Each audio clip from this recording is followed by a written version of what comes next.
wabarakatuh. Salam sejahtera bagi kita semua. Perkenalkan, saya Alfianti Julia Felis Jelaningrum dengan NIM 22021550. Saya mahasiswi dari STIK Istana Toraja, program studi S1 Keperawatan semester 3. Pada kesempatan kali ini, saya akan melakukan penyuluhan tentang penyakit pleuritis selama kurang lebih 5 menit ke depan. Jadi, simak videonya baik-baik ya. Sudah tahukah pleuritis itu apa? Kalau belum, mari kita belajar bersama-sama. Nah, pleuritis adalah kondisi medis yang disebabkan oleh peradangan pada pleura. Pleura adalah selaput pembungkus organ paru-paru. Ketika lapisan ini mengalami peradangan dan infeksi, maka pengidap akan merasakan nyeri hebat di bagian dada, sehingga muncul sensasi tertusuk yang memburuk saat bernafas. Pleura juga mempunyai fungsi lain, yaitu menjaga agar paru-paru tidak bergesekan dengan dinding rongga dada. Sebab hal ini rentan terjadi ketika bernafas. Pleura memiliki cairan yang berperan sebagai pelumas, sehingga risiko gesekan parah dapat dikurangi. Karena memiliki peran yang penting, maka peradangan pada organ ini tidak dapat disepelekan. Lalu apa sih yang menyebabkan terjadinya pleuritis? Sebagian besar kasus pleuritis disebabkan oleh infeksi virus yang terjadi di paru-paru. Bisa juga disebabkan oleh infeksi bakteri atau jamur. Kondisi inilah yang akan membuat pleura meradang, bengkak, dan cairan pleura menjadi lengket.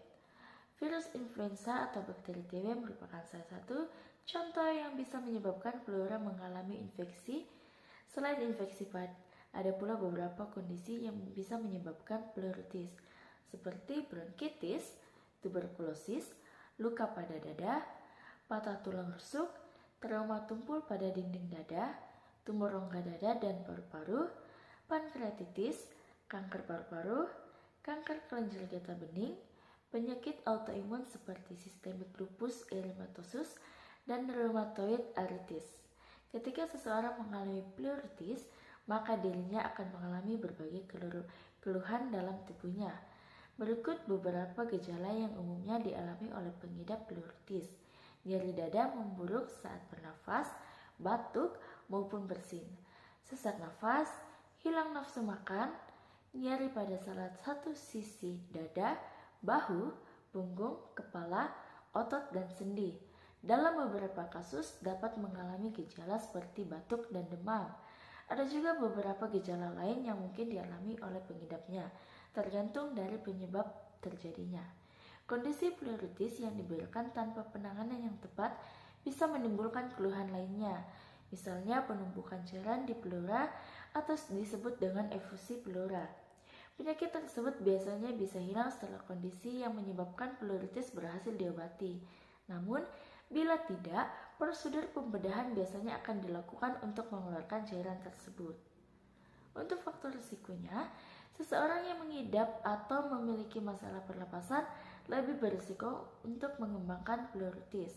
Selain itu, beberapa kondisi seperti diabetes, penyakit jantung, bronkis kronis, atau emfisema juga bisa meningkatkan faktor risiko terjadinya pleuritis.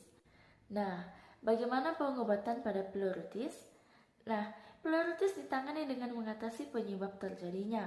Beberapa metode yang seringkali digunakan adalah antibiotik pada infeksi bakteri, obat anti nyeri, obat batuk yang dapat mensupresi batuk, obat-obatan untuk memecah gumpalan darah maupun nanah dan lendir yang dialirkan keluar melalui selang dada, inhaler bronkodilator yang bisa digunakan untuk pengidap asma. Lalu bagaimana cara mencegah pleuritis?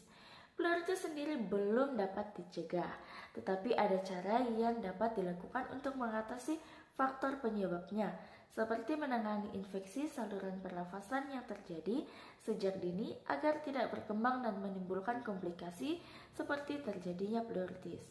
Hal lain yang dapat dilakukan dengan selalu berhati-hati agar tidak terjadi trauma pada dinding dada.